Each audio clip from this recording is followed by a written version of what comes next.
Let me want to say just a little bit about some of the things that are going on these days. And I'm quoting here very briefly from Peter Beinart, whom you may know from Jewish Currents magazine and other places. He says, in a certain kind of bizarre way, I think it's almost worse, more painful to see the lengths that Israeli Jews are willing to go to fight for democracy for themselves, given that most of them and most diaspora Jews are so profoundly oblivious or dismissive or even hostile to the idea that Palestinians should also have democracy. This is the profound difference in the way that Israeli Jews who are fighting to maintain democracy for themselves and Palestinians who are seeking to achieve democracy for themselves.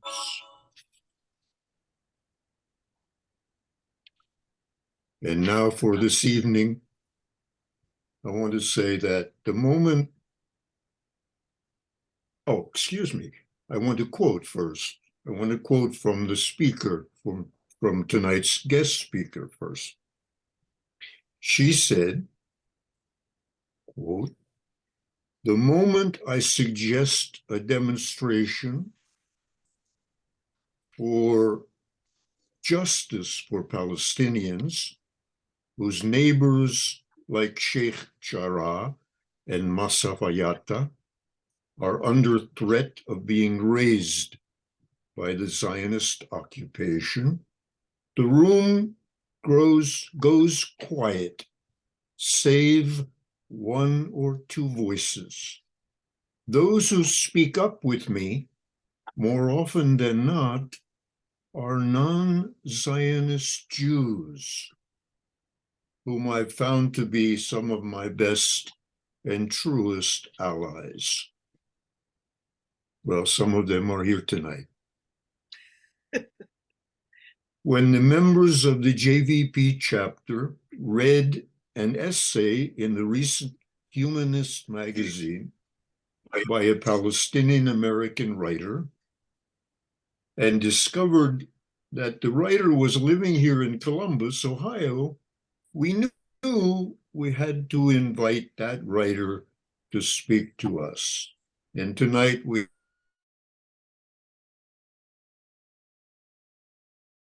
I will ask her to tell us the story of her grandparents immigrating to the United States, the challenges they faced, the forced assimilation of their kids, and how generational trauma is inherited. And also, Mandy is going to read for us some of her own poetry. So, Mandy, welcome, and it's now yours. Thank you. Thank you so much for having me. I am super excited to be here, and I am extremely grateful, especially to you, Farrell, for inviting me. First, real quick, can everybody hear me okay? Okay, great. I'm actually going to start out with some poetry because I really appreciated how at the last meeting y'all opened with a Naomi Shihab Nye poem. And so I thought I would open with some poetry as well.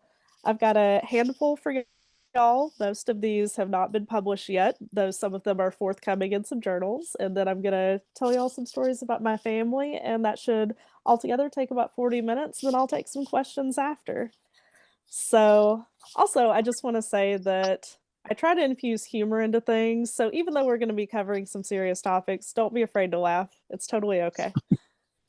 So, for the first poem, this one you'll probably recognize has been more or less ripped from the headlines. More local news than you might expect, though.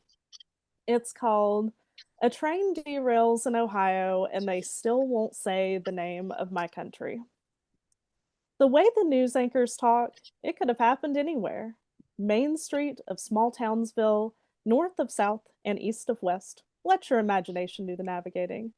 The linguistic gymnastics, the dance of verbiage, the passive voice called objectivity.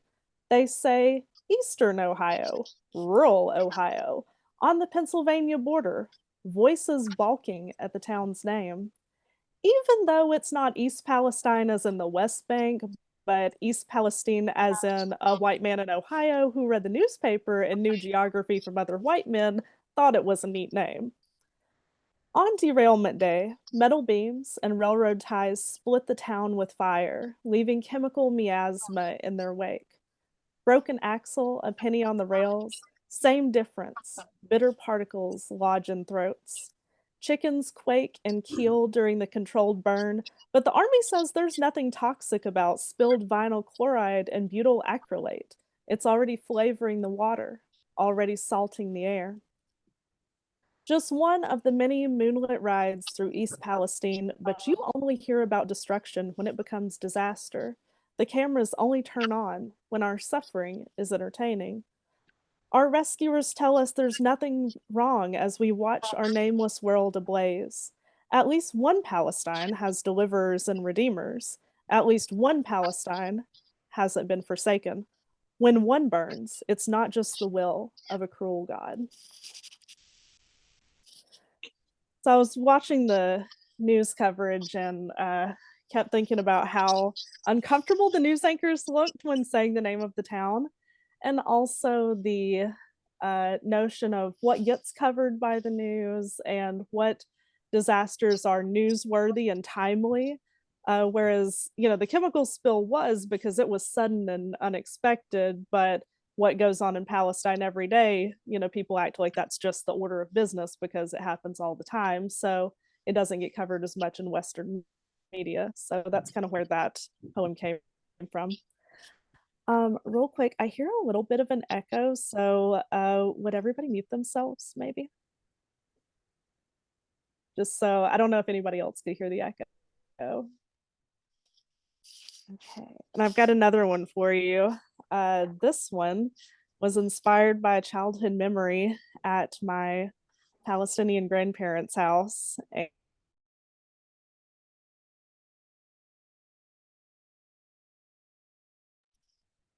Okay, I'm unmuted now. Okay. You'll see why when I read it, but I got quite the tongue lashing for this. And although I didn't technically understand the words that were coming out of my grandmother's mouth, I knew enough that I was being cussed out in Arabic. So have a good laugh at my expense. This one is called Standing Barefoot on the Bible. I'm grounded, lamenting my lack of preteen growth spurt, gravity keeping me from the top shelf. 2 phone books won't do it, so I add the family Bible, a golden-edged tome with a white plush cover, the kind sold door to door by Cons in the 50s when my grandparents immigrated to this country. Back when Long Island was still potato farms and the right of return was in near enough memory that Cito kept his old house key next to his worry beads. Praying to the Christian God that they could have their country back, let their grandchildren never know America, this land that teaches them to use Bibles as stepladders, as if holy books are not an attempt at ascension to the divine. Oh, lift me higher, 3 books of enumerated names of ancestors and saints, thick as the wood of any cross. I should have mentioned beforehand that Cito is Arabic for grandfather, so you'll hear me throughout the night refer to my grandparents as Cito and Teta. That's grandfather and grandmother in Arabic. This one was inspired by a conversation with a friend, and I don't think she meant it how it sounded, but I was telling her, she asked me how I was doing, we're catching up, and I told her I was writing more poems about Palestine and inspired by my Palestinian family, and she said, "Oh, it's a good time for that."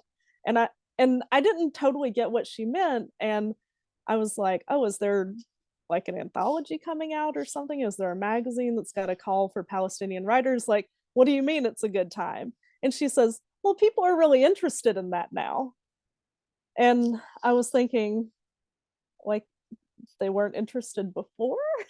Like, what does that mean? So I started drilling down into the conversation. And again, I don't think she meant it in a bad way, but it inspired this poem. This one is called A Good Time to Write About Palestine. People tell me it's a good time to be writing about Palestine, as if my survival is a trend, as if I should feel lucky that my suffering is cool and timely, the tragedy du jour. They even say it's a good time to write about Palestine with jealousy, wishing they had something fashionable to say, but of course, never wishing to see their own people murdered. What they mean to say is, my dispossession is interesting enough to be palatable. My people's struggles are fascinating and marketable enough to finally warrant their attention. What they mean to say is, they can now see us as human.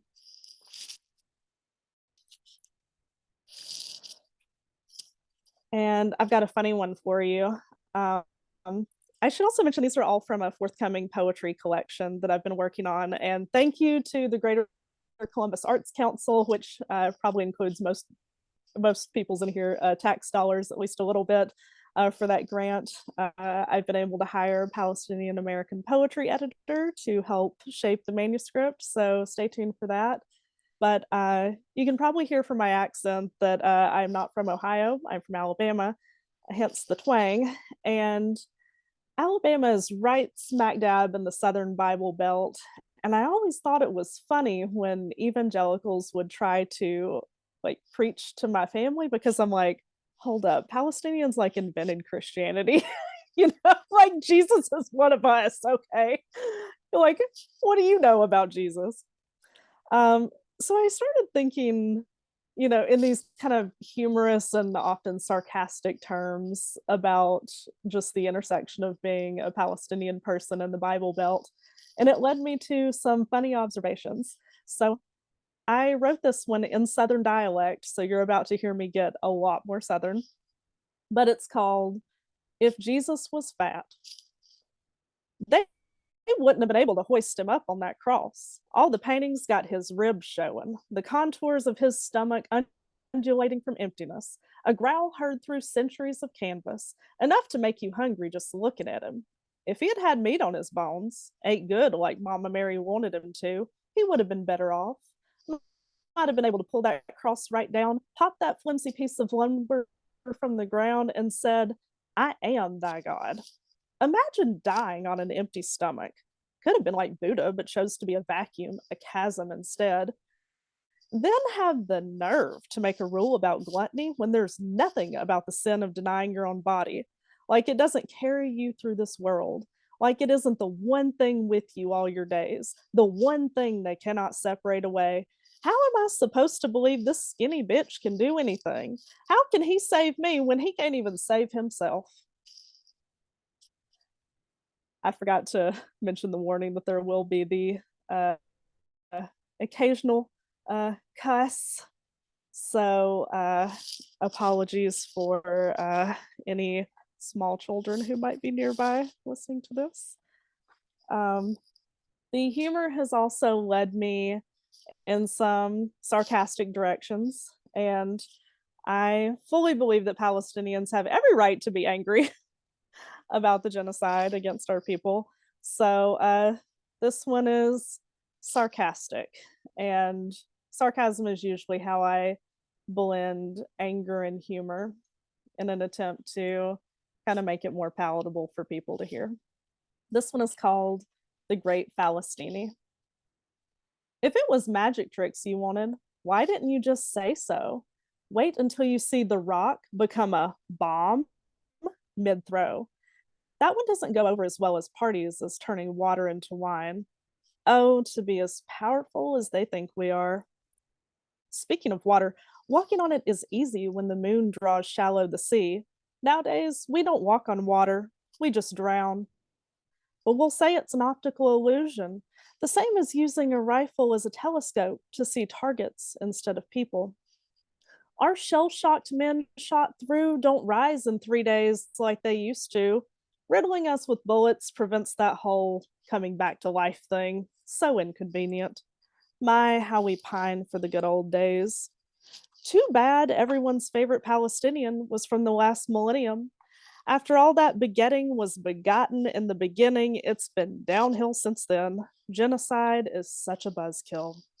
About genocide, have you heard the one about how they harvest our organs so some parts of us go on living to keep our murderers alive? Necroviolence, necromancy, same difference. It's a good one, right? Destroy us so they can live. Why would we saw a woman in a box in half when we can't stop them from bulldozing our house? Who has time to pull rabbits from hats when there is shrapnel to be yanked from flesh? We only entertain you when we're dead.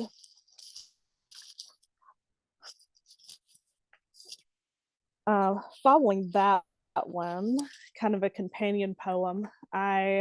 So there's a line in the previous poem that inspired the title for this one. So they're kind of companion poems. This one too is kind of sarcastic and has the same themes of being a Palestinian in the Bible Belt. This one is called Everyone's Favorite Palestinian. I guess every hometown has its hero. That guy who just won't shut up about the one time he scored the championship goal, was an extra in a movie, the winner on some such game show. Ours was just from 2,000 years ago. Sure, it was fun at first, seeing the man everyone won't stop talking about and being able to say, hey, at the market, you'd hear the neighbors talk. Look at him out there making us proud. He put us on the map. We're the Holy Land now.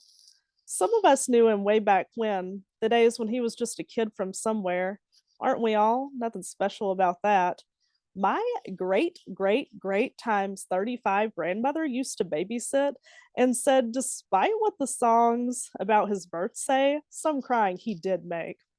And my great, great times 36 uncle worked at his dad's carpentry shop. Said Joseph was a good guy, if a little boring, the last to know Mary was stepping out. Fool enough to think the child his and kind enough to raise him despite. Tongues will wag, bad gas travels fast in a small town. The worst part is the tourists wanting to see where he was born, where he walked, where he died. It's creepy. Odder still when they show up to his birthday party every December like they were friends. And the conspiracy theories. Some people even think he's still alive. They talk to him like he's some god, bringing him their problems like he's got all the time in the world, asking his forgiveness for shit he can't possibly care they've done. He's heard it all, but is too nice to say, have you considered getting a therapist? They celebrate his murder and fund the war machine that kills the rest of us Palestinians, though. They love us best when we're dead. They come from all around the world to evangelize, tell us, oh, geez, we should have a personal relationship with the guy. We look them in the eye and think, you didn't even fucking know him. And I've got one more for y'all. Because I believe in knowing Palestinians not just by our struggle, because we are humans who experience the full range of human emotion. And I personally see all of my poems, not just the ones influenced by Palestine, as being all equally Palestinian. I'm going to read y'all a love poem that has nothing to do with any of the ones that I just read. I just think it's nice. It was inspired by Ross Gay, who, if you haven't read his stuff yet, he's wonderful. He is a Black poet and essayist who wrote the Book of Delights, where he just day by day throughout the course of a year wrote a couple of paragraphs about one thing every day that just really brought him joy and that he was thankful for. And that's kind of, those themes are mirrored in his poetry collection, The Catalog of Unabashed Gratitude, which I believe was a finalist for the National Book Award, and I think won a Pulitzer as well. Don't quote me on that though. But what I loved about it was, despite being a Black man in America and facing all the things that Black men in America face, he intentionally cultivated this practice of finding things that brought him joy. And so I wanted to do that too. So this poem is kind of in his tradition. It's called Small Delights. I leave your bed to collect trinkets, though I tell you I'm going to work. Little things, a first date at the coffee shop, a whimsical gravel rock, a PT Cruiser bedecked like a disco ball, a cat crossing the street on jaunty paws. The world is full of small delights. Still, the leaving is reluctant.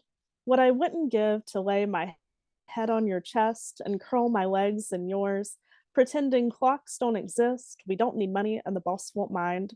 Shake our fists at errands and hunger pangs. But then, how would I curate the world when you're not there?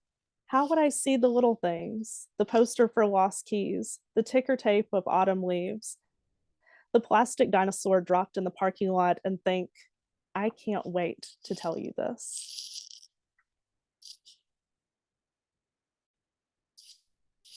So those were all my poems. Thank you so much for listening. Now I'm going to move to the, I guess, more narrative portion of the evening. Tell you all about my family. So it's impossible to tell my family story without talking about the Nakba, which al-Nakba is Arabic for the catastrophe. And it refers to the event in 1948 when 750,000 Palestinians were exiled from their homeland in order for the state of Israel, which I will forever call occupied historic Palestine, to be created. So I found that in talking to people, a lot of people know like an almost like academically or intellectually what the Nakba is, but they don't really feel it and understand it. So indulge me for a moment and everybody close your eyes. Imagine you're a woman in Palestine in the spring of 1948. One day you wake up in your home, which your family has lived in for generations. You're cooking breakfast. You've just finished making ladna, a savory yogurt used for dipping homemade bread in. You're taking your kids to school. Your husband is going to work in the fields or the market, called the souk in Arabic, or in any one of the cultural institutions in Palestine. Just like many other places, Palestine had farms and farmers, but it also had a strong economy and music and art and theater. It wasn't all pastoral. After your husband has left for work, you go to the souk to gather ingredients for the evening meal. You pray your prayers, you clean your house, you're living what is to you your normal life. Until a soldier kicks in your door and screams, "Get out!" You have to leave immediately. You ask when you'll be able to come back, and he says soon. So you just grab what you and your family might need for a night or two. You leave the pot bubbling with the dinner you plan to have. You don't leave a note or take your photos or heirlooms because you think you'll be right back.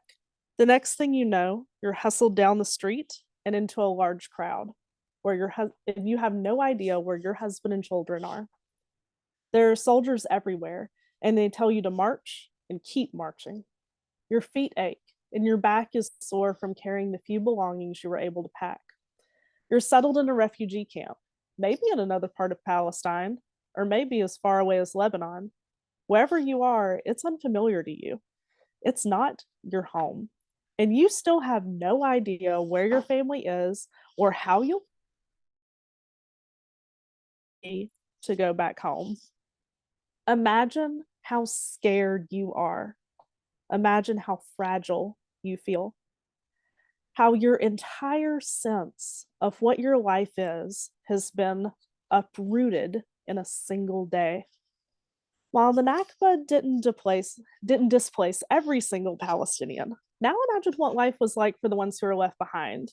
You know the Zionist military is coming for you too. Britain and the prevailing attitude on the world stage have given them carte blanche to do whatever they want. They can hassle you in the street. They can invade your home and kick you out with no repercussions and set up checkpoints to disrupt your travel and prevent you from seeing family and friends the next town over. They can destroy your crops or just take the fruits of your labor for themselves.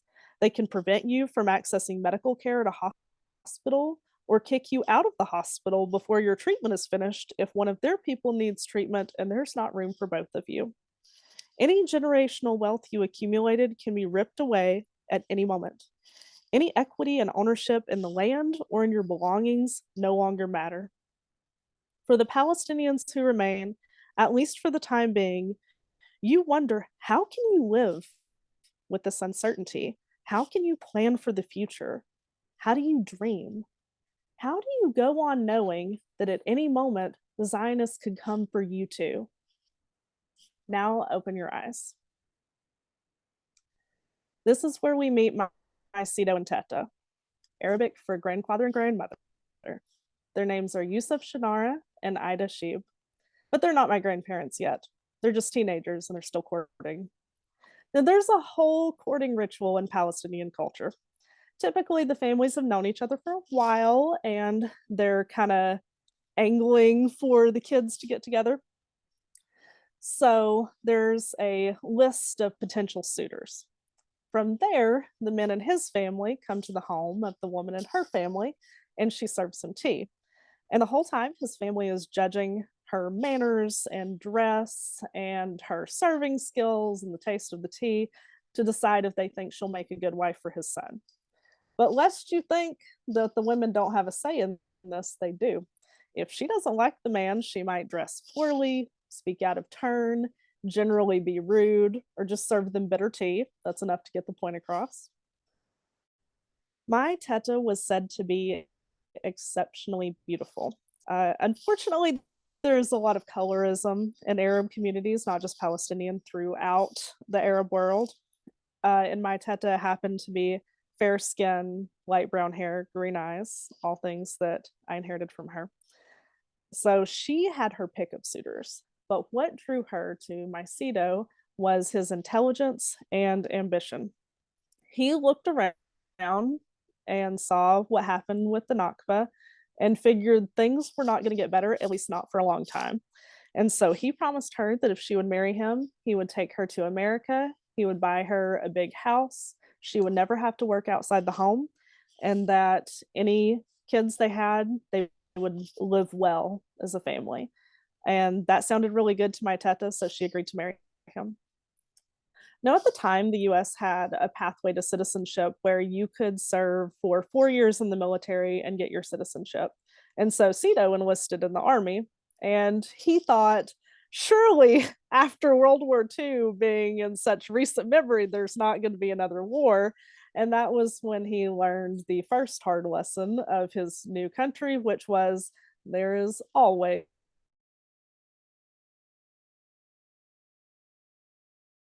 and his 4 years ended in 1952, a year before the Korean War ended. So his commanding officer tried to get him to re-up for at least another year and offered to promote him. But Sido stuck to his guns, pun intended, and insisted that they let him out since he fulfilled his contract. So that was when he returned to Ramallah in the West Bank, his hometown, to get his wife, my grandmother. And as far as I know, that was the last time they ever set foot in their homeland. Teta came to this country with 4 suitcases, 1 large blue one, 1 medium-sized green one, 1 small red one, and then a 4th kind of like vanity case that had a mirror in it that she stored her makeup and jewelry because she did love to be a glamorous lady. And I actually still have all of those suitcases still with me at my house. At first, when they came to the US, they went to the Detroit Dearborn area, which a lot of y'all probably know is where there's a huge Arab American population, and to this day has a massive Palestinian population. And Sido was working in a car factory, like, a lot of people were there at the time. But Teta didn't like it very much up there. I imagine it had something to do with the cold. So when she heard, or when they heard, just through the grapevine as immigrants talk, that a lot of people from the Ramallah area, including like friends, neighbors, cousins, and other people that they knew, had gathered in Birmingham, Alabama, of all places, they packed up and left Michigan and went south. Now, in the early 1950s, America was still experiencing this economic boom. from the end of World War II, which was great for Cito's ambition. So he opened a convenience store, kind of like an Arab bodega, and then another one, and another one, and another one, and eventually bought an apartment complex. So at this point, the family is upwardly mobile. Cito is building the kind of generational wealth that he never could have in Palestine without fear that it'd be taken away from him. And he fulfilled his promise to my teta, which was to build her a huge house, brand new, in what was then a very wealthy suburb, sorry, Birmingham. And it was decked out in glamorous mid-century modern style. So like thick, shaggy green carpet, green brocade couch, ceramic cats, peacock feathers and vases next to the fireplace. And I know all that because it was the exact same way. They never changed a thing. So by the time I came around, the house looked exactly the same. The reasoning was, I spent a lot of money to get this house built. Why would I change anything? I got it the way I wanted it the first time. And so from the outside looking in, they're kind of the ideal immigrant family. They love this country, they have businesses that employ other people, they're, paying their taxes, they're volunteering, they're tithing generously at St. George Greek Melkite Catholic Church because they're Palestinian Christians. And that happened to be the kind of church slash community center where a bunch of people from the Levant region who happened to settle in Birmingham, Alabama, all wound up hanging out. And to this day, if you ever find yourself in Birmingham, Alabama in the summer, definitely go to the food festivals at St. George. They are fantastic. And I don't just say that because my family cooks at them. But things are never that simple, and demons from the past keep creeping up. Our society is only just now starting to destigmatize mental health and become trauma informed. So you can imagine that in the 50s, there was just not really any vocabulary or resources for that. So, and like, even though they weren't part of the Nakba itself, it was still extremely traumatic, having to witness that and knowing people who were exiled and then knowing that it can come for you at any minute too.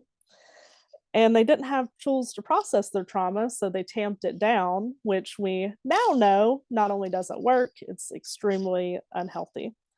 And they tamped down their trauma by caving to social pressures to assimilate. So outside of the church, where they communed with other Levantine immigrants, they never spoke Arabic outside the home. They never even said the name Palestine. They referred to it as the old country.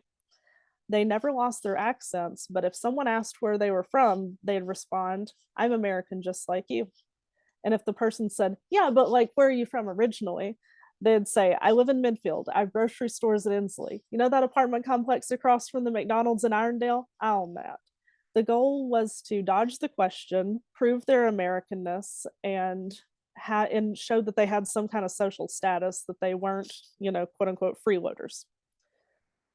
And they gave all four of their kids very American names: Patricia, Johnny, Tony, and Jimmy. They refused to teach them Arabic because they didn't want their kids to have an accent. They told their kids they were American, and other than the food they cooked, which was Palestinian, both because it's the only thing Teta knew how to cook and because she thought American food like hamburgers and hot dogs was gross, they had little to no vestiges of being first generation Americans. And if the kids asked questions about their parents' past or the old country, Cito and Teta changed the subject and said, "That's all in the past. It's all in the past. Don't worry about it." They bought into the idea of the American dream, hook, line, and sinker. And from the outside, it seemed like they had achieved it. However, multiple scientific studies have shown that trauma is inherited. It's literally in our DNA. In one study, scientists caused mice to feel pain by giving them an electric shock every time they ate a certain food. And so over time, the mice came to associate pain with that type of food and they stopped eating it. Those mice had babies, and the scientists didn't shock the babies when they ate that food, but those mice still avoided the food. So did those mice's babies.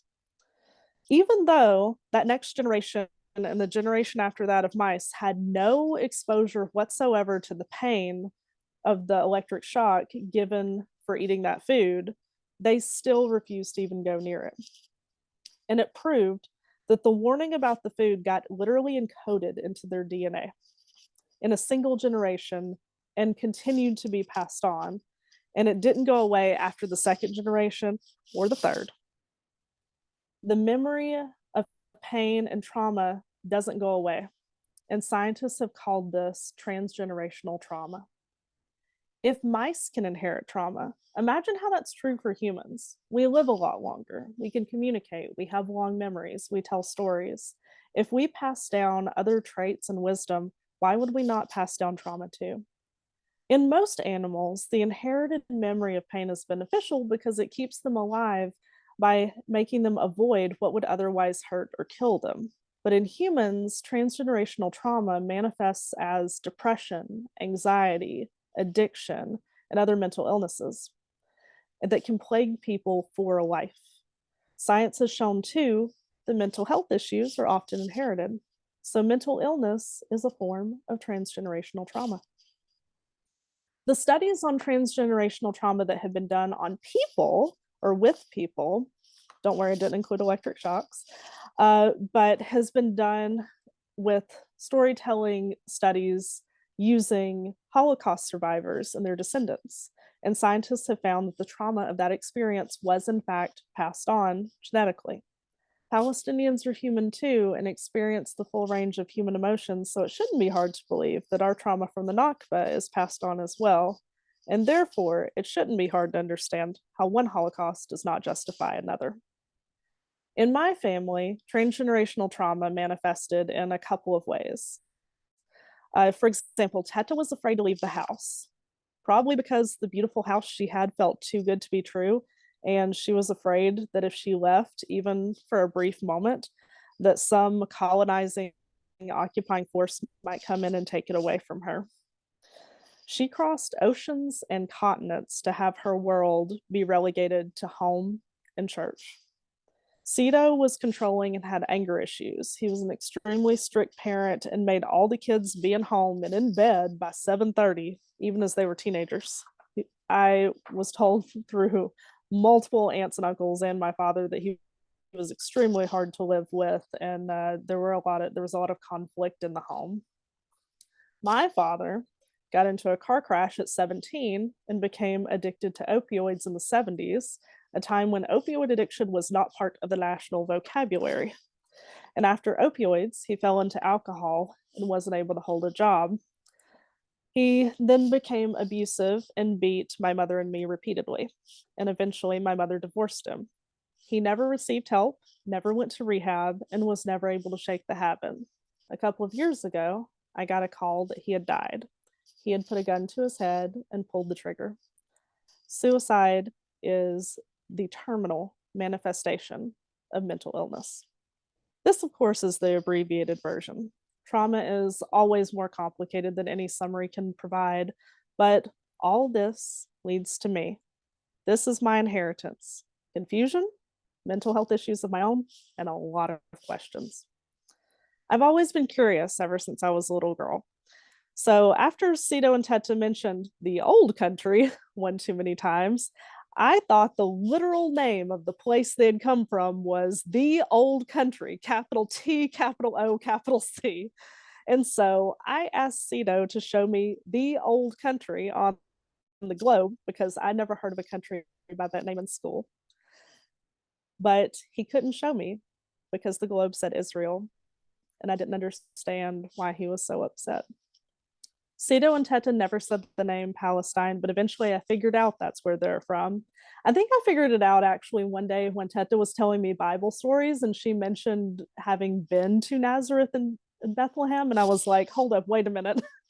You've been to these places where Jesus was?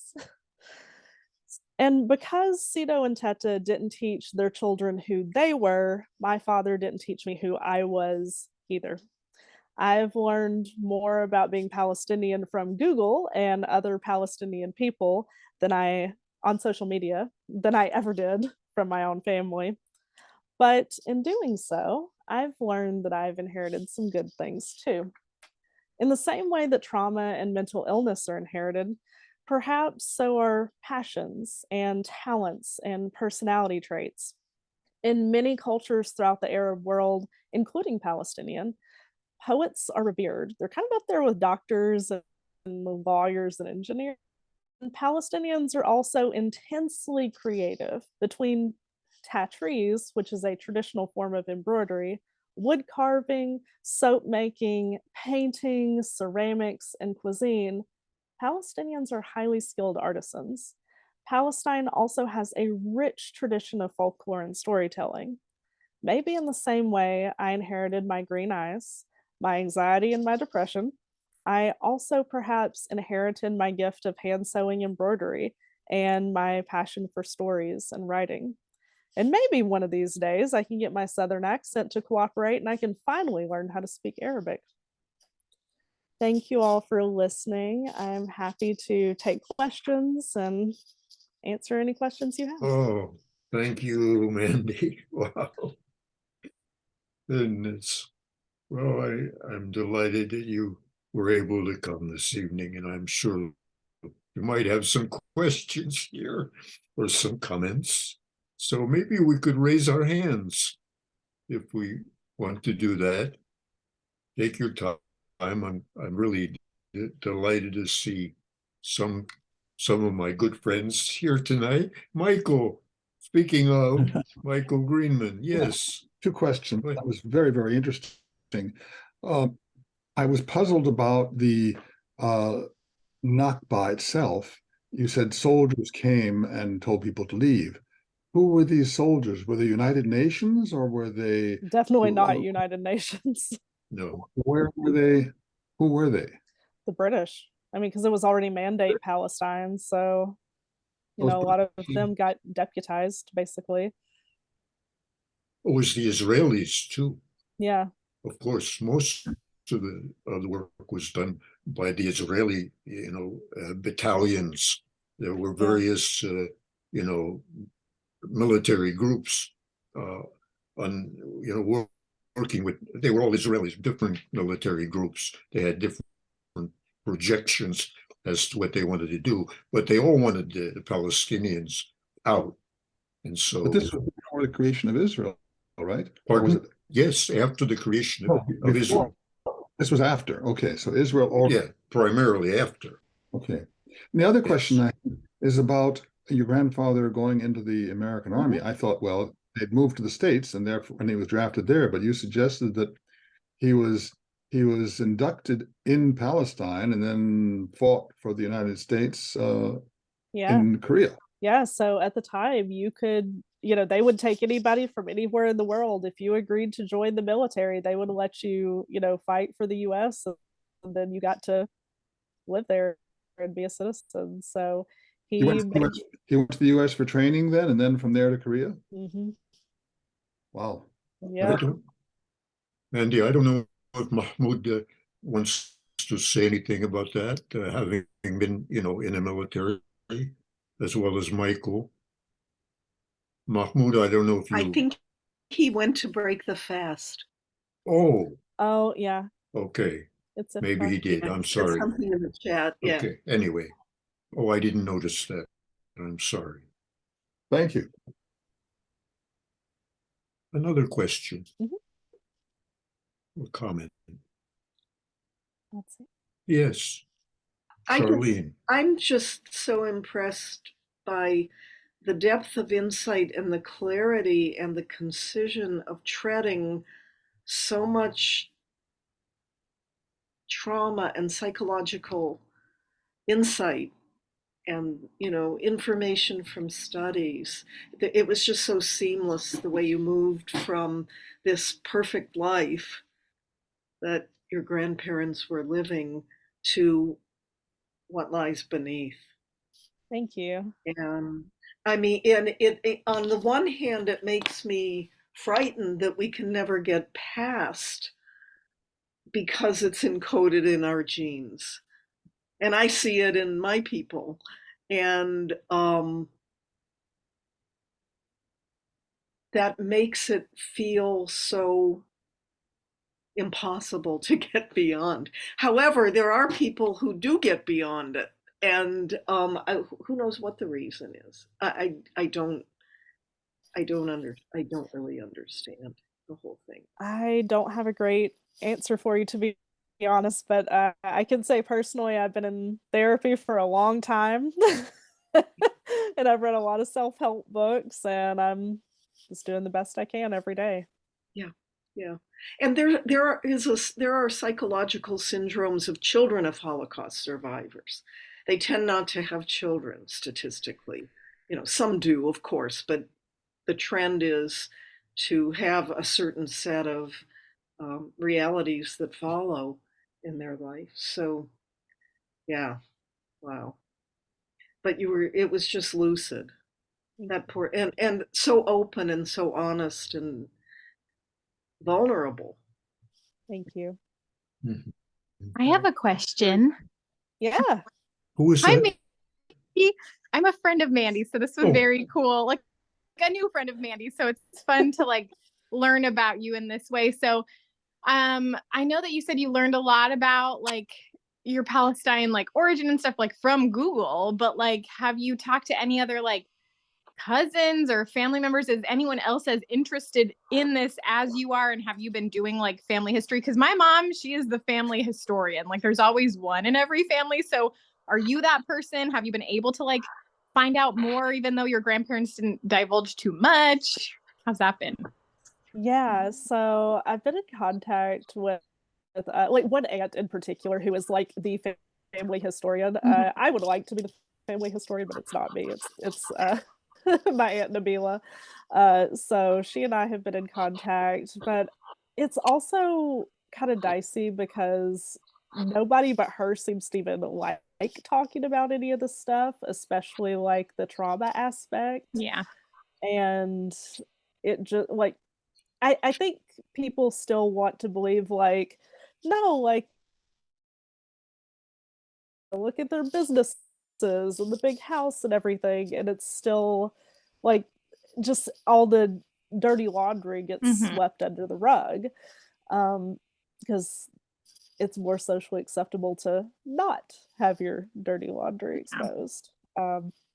But yeah, so one aunt in particular has been super helpful. And then I did actually take a DNA test. I mean, even though like I was 99% sure, I was a part of the family, I was like, I don't know, I act pretty different sometimes. What if, I don't know, I'm a fluke or something, and I don't know.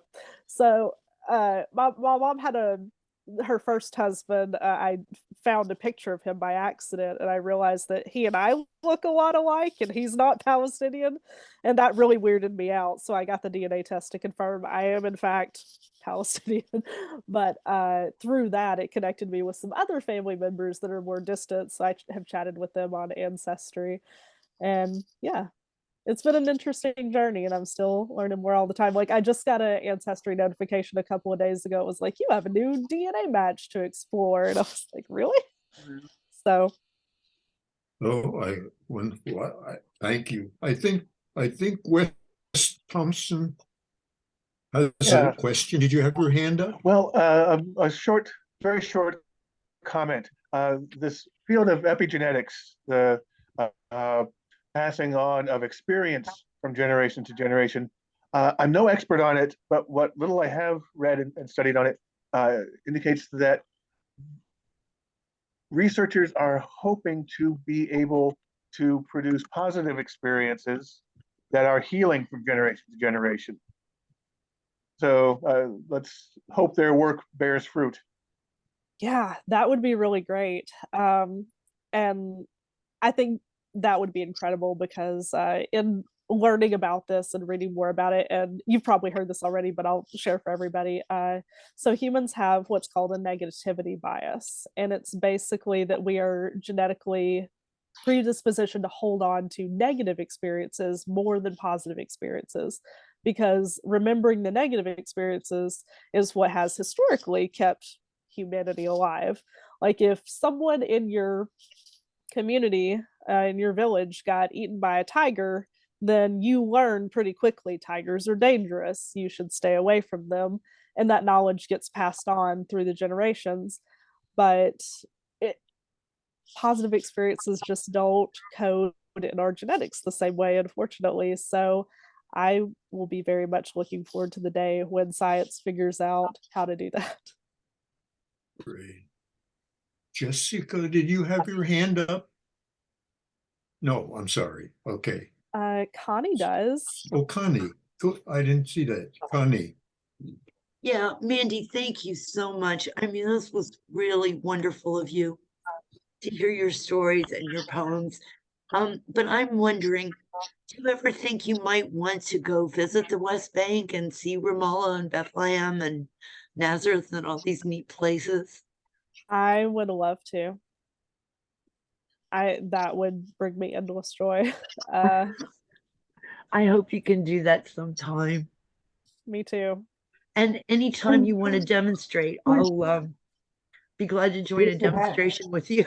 Yeah, let's do it. Okay.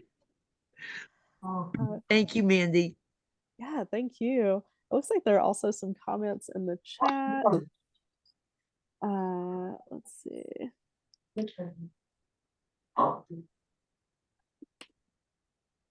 Mahmoud, are you back? Mahmoud? I don't know how to raise my hand. Yeah, well, we were speaking earlier about Mandy's father who went into the, or grandfather rather, who went into the military. And I thought maybe you would have something to say about that. So press mute and stop video. Where's the mute? It's click on the guy. I also just read Hold on, Stop video. Mahmoud's comment about reaching out to NPR to tell them about the pronunciation of the town, and how they didn't address it.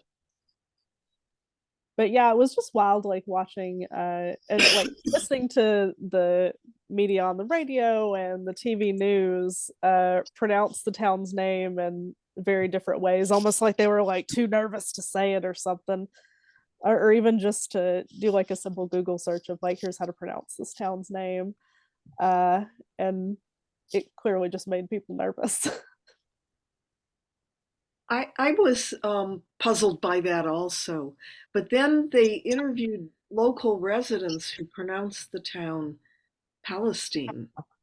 Yeah. And I'm just wondering if it was one of those kind of flukes that happen. They see a name written, but they don't know how to pronounce it. Like if it were named like 100 or 150 years ago or something. That's exactly it, actually. So back in ye olden days, before news traveled as fast as it does now, so you probably noticed that all over the country we have little towns that are named after much larger places elsewhere, and they would be reading about things in books and had no idea how it was pronounced, and so they decide to name their new little town after this other place, and then they just pronounced it in whatever way they liked best. And we didn't know until technology advanced to the point where we could get radio and video, audio in general over long distances to really figure out what the pronunciation actually was. So yeah, that's exactly it. So I don't think, I think NPR was probably trying to honor the people of the town by not pronouncing the town differently, but I thought it was brilliant that you brought those things out and brought them together. Thank you. I think that if anyone has the opportunity to read the whole article or essay that Mandy wrote in the Humanist magazine, you would get a lot more information too about her feelings about being a Palestinian American and all of the things that happened to her because of that. Also in the chat, Mahmood said he's having trouble finding the raise your hand signal, but Mahmood, feel free to unmute yourself and just ask me. Yeah. Okay, can you hear me now? Yes. Thank you, Mandy. I enjoy your presentation. Thank you so Especially much. one at the beginning, because I have to break my fast. Yes, sorry for having this during iftar. It's all right. I ate half done with my family and finished the other half here with you listening to the rest. But like you were saying at the beginning about the town in Ohio where the train derailment is, Yeah. I was equally surprised, shocked, and angry. Like, why can't you say Palestine? I never heard of, to be honest with you, I heard of South Lebanon in Ohio. But when I heard it, I was surprised when I looked at the spelling, it says Palestine. So I wrote MBR immediately, note, asked them to make a correction or make a clarification. And a few days later, they answer some stupid question I didn't ask, you know. It's as if the network was afraid they will be labeled anti-Semitic or something. I have no idea. But you know what's funny? What? The co-host in Bill Maher, not Bill Maher, the View show, the only network that says East Palestine. She said it properly. Yeah. I mean, I think the people in the town actually do pronounce it East Palestine, which is weird to me, but like it should be East Palestine. Like, come on. Palestine. Anyway, about the assimilation, you were talking about your grandpa and your family, not mentioning anything of where they came from. I noticed I was here 7 years when I was in the Air Force at Chanute Air Force Base, Illinois. I will sit with officers because mostly the recruit are too young for me, like they were my kids' age. And when they ask me where you from, I would say Ohio, and they say, "You kidding?" They don't talk like that. They in Ohio. It's like no matter how hard you try, even if you hear 100 years, they never ask you where you originally from. They just say, assume you're foreigner or just came to America. I was saddened that you learned more about Palestine through Google. But, Me too. hey, that's the way it is. The early generation that came, I know. Yeah, I'm extremely German, thankful. they wouldn't even talk with their kids German. They would change the name of towns in places and streets because of fear being targeted, you know, with the anti-German hysteria during World War II. Yeah, I mean, it makes me sad the way that my grandparents had to assimilate and so thoroughly, but I try not to be too angry at them about it because I know they were just doing it to protect us and they didn't want us to experience the same xenophobia Because that they experienced. all of them speak English without an accent, and they will be identified as such. At any rate, thank you. I enjoy your presentation. Thank you so much. I'm so glad you can make it. JVP. Yeah. Roberta, I think, has a question. Yes. And then Colin. Go ahead, Yeah. Roberta. Mandy, did you ever keep any contact or have any contact with relatives back in Palestine? Yeah, so both of my grandparents' mothers were still alive by the time I came around, and so there were some long distance phone calls and City, which City's like another name for grandmother, but we used it to refer to great grandmother. And my maternal City would come visit every couple of years, so I did get to meet her, thankfully. She lived to be like 96, but you know, unfortunately died when I was like around 10. But yeah, so it was always a big deal when you know the phone call happened because there was so much coordinating across time zones and lots of collect calling, and it was very expensive. So it was like everybody gather around the phone. We're talking to City, you know, and all the aunties and uncles are gonna be, you know, piping in to say hello and ask how your grades are. So it was like an event when there was going to be a phone call. do you think that you'll have any issues trying to visit them in Palestine? It's hard to say. I Yeah. yeah. I mean, it'd probably be easier if I went through Jordan. But yeah, I just don't know. Thank you. Colin, you had a question. Yeah, I did. I think your poetry is actually a very interesting and effective form of activism. And I was just wondering whether you had ever gone beyond that in terms of expressing opinions or getting involved, and whether sometimes people try to engage you in more political discussions and how you respond to that, and whether it's easy for you to deal with or difficult or what. Well, I have written some creative nonfiction. I also just this week had a science article come out called Olive's Climate Change and Zionism. It's about eco-terrorism in particular. So I definitely do write about more political topics, and I do have lots of opinions.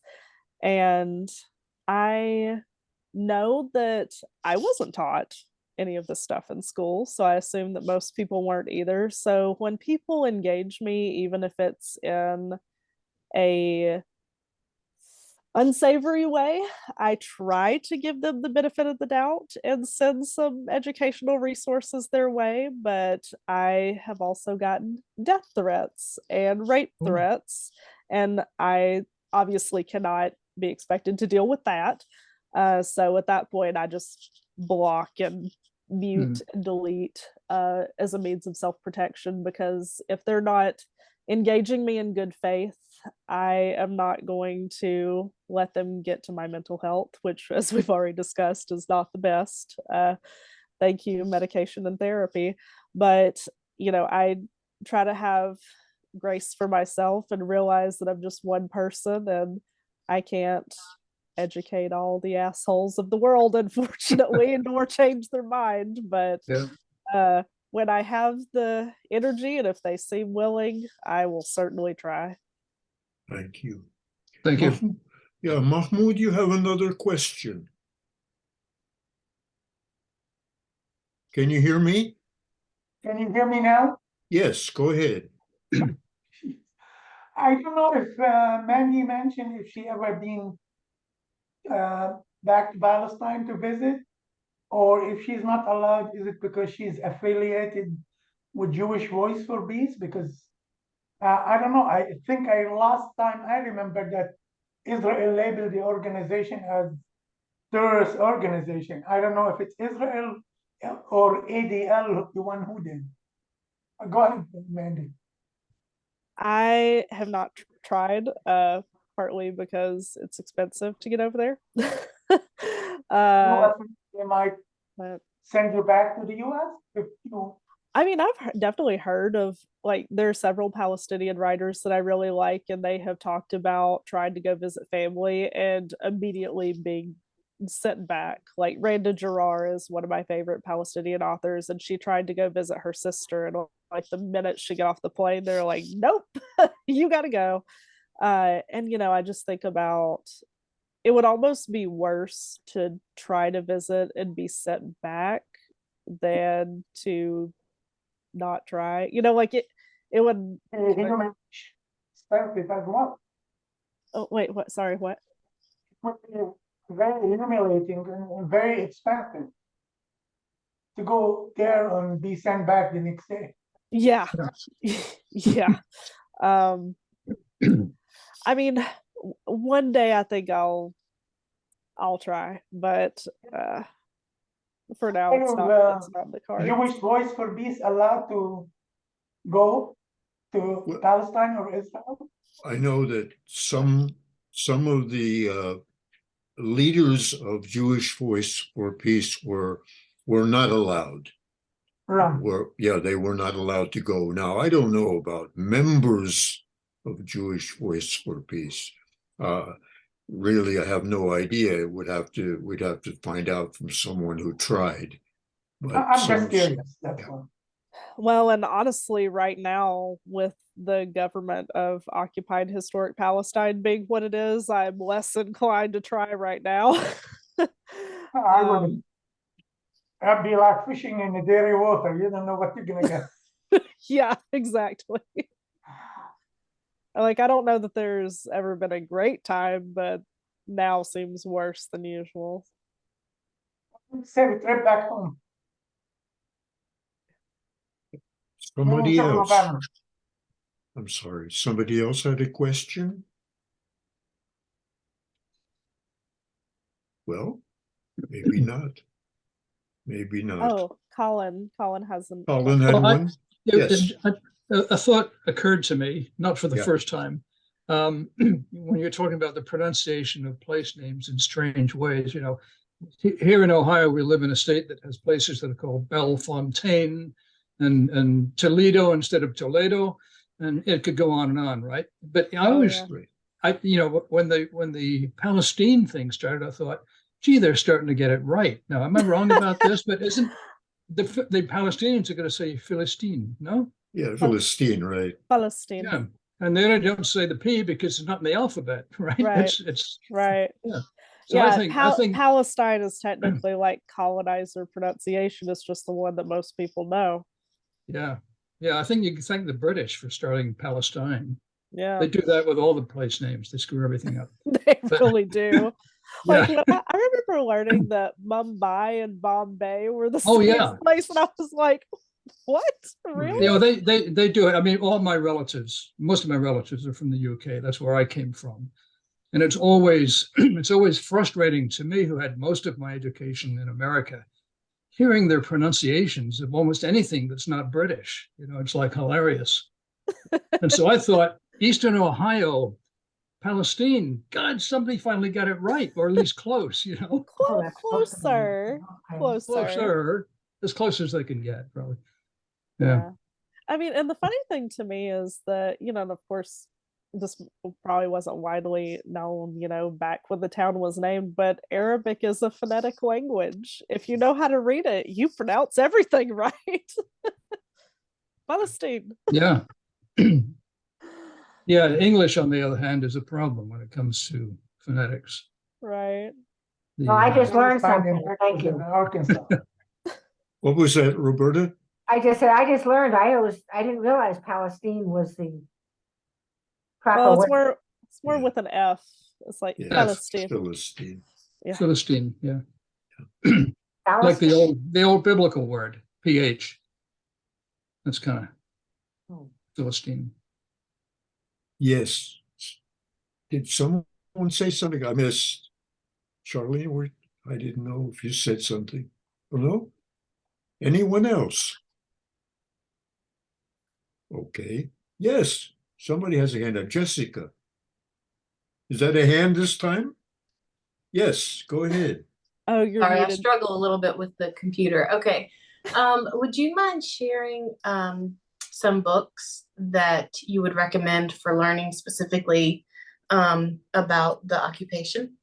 Yeah, so there's one called, you know what? I actually have a stack of books on my shelf. Hang tight. Pause for a moment. All right, we will. There are also a lot of books written by progressive Jewish authors on the question of Palestine and Israel. So I have a list of those if you're interested.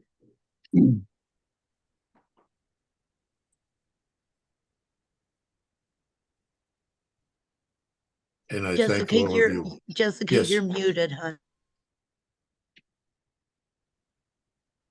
I think Yeah, she's I'm real waiting. bad at this. Not good at the computer stuff. Well, Mandy is back. Okay. Jessica knows that I'm a book nerd, so I love that she's a longtime friend of mine. So I love that she asked this question. I'm just going to show y'all several. Okay. So one, this is about the British occupying Palestine. Uh-huh. Who's So the author?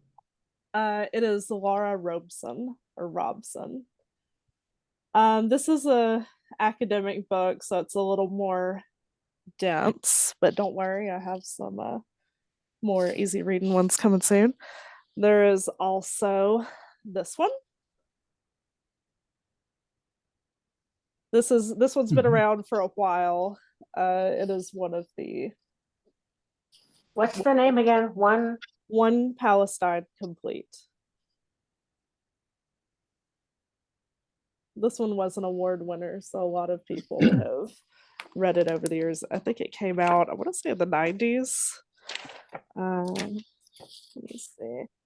Yeah, 1999. I also have this one. I got this from Verso Books, which is a social justice and anarchist publisher. And they have lots of books on Palestine. So this is just one of several. Yeah, Ooh, that's a good one. Yeah, that's a Jewish author. And then this one.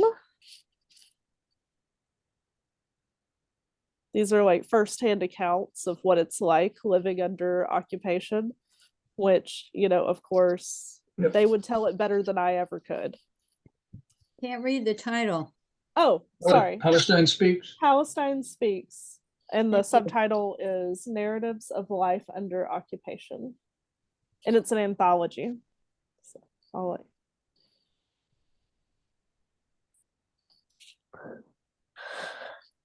And then I can also email Farrell all these titles and, you know, or Connie, and whenever they send out an update, you know, they can perhaps. That would be helpful.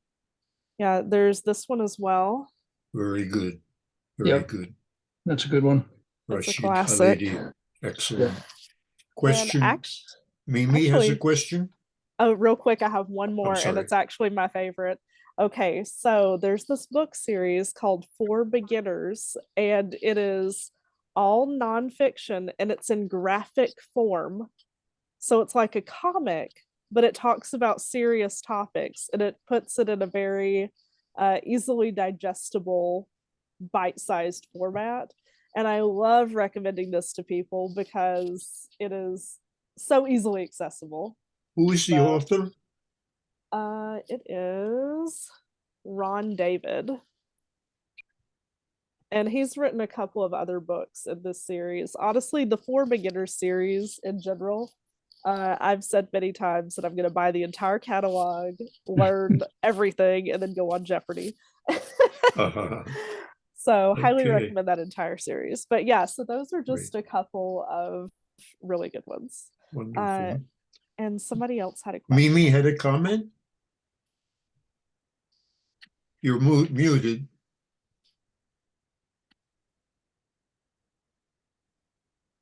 Sorry, I'm Farrell's daughter, everyone. I've been listening quietly in the background. And Mandy, I really enjoyed your presentation. That was really lovely. So I work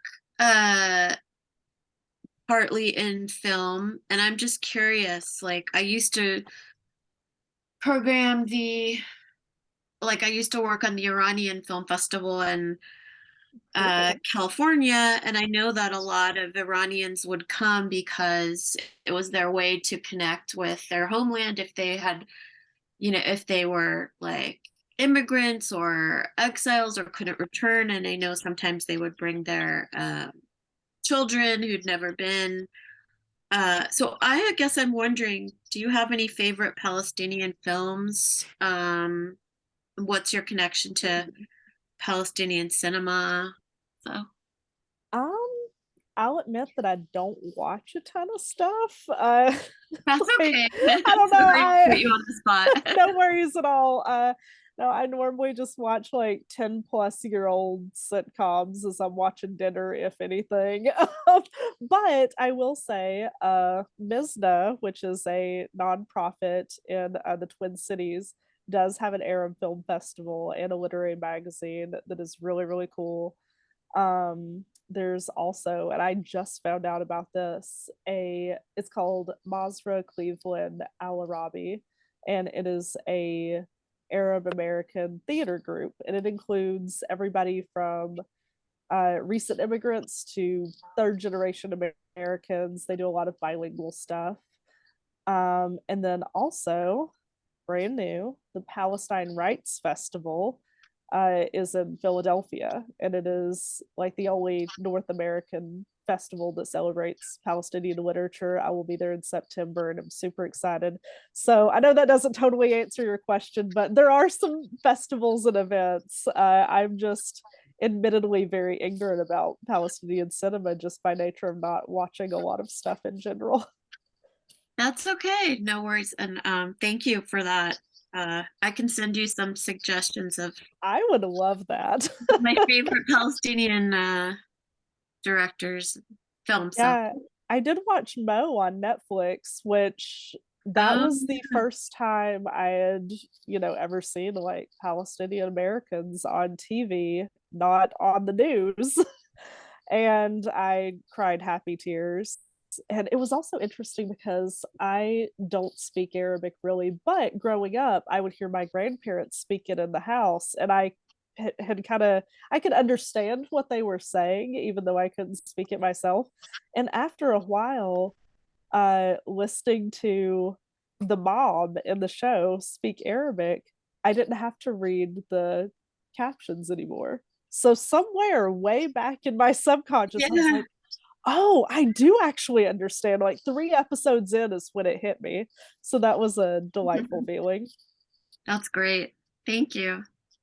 Well, there every Saturday, almost every Saturday at noon, there's a Palestinian film on the Palestine Museum USA. It's called Palestine Museum USA. And they have a different film often with the director. After the film, the director will come on and speak almost every Saturday. Very good. A variety of films. And one more thing I wanted to say is that this is one book that's very, very famous, very popular. It's called The General's Son. That's Miko Peled, an Israeli, who is now a very, very strong supporter of the Palestinian struggle. Miko Peled. His father was a general in the Israeli army. And he also has a podcast and so on. Anybody else?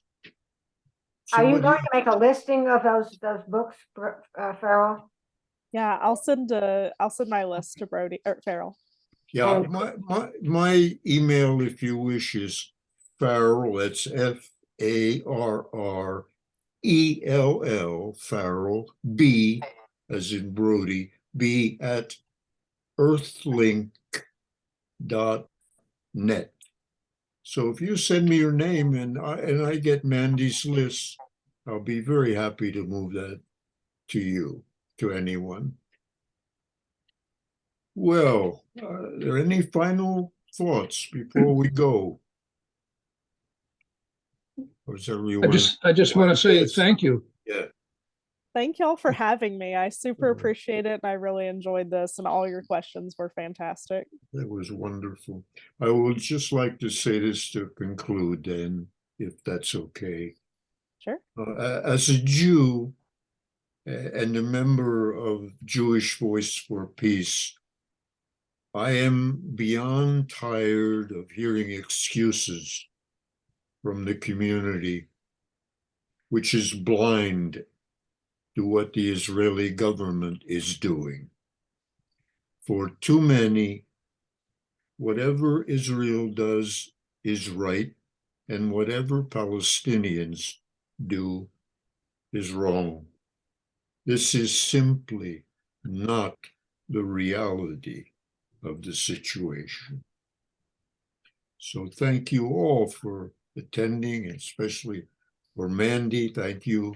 And come back to our next meeting, Jewish Voice for Peace, Central Ohio. We are really happy to have all of you. Okay. Good night, everyone. Good night. Thank y'all. Thank you.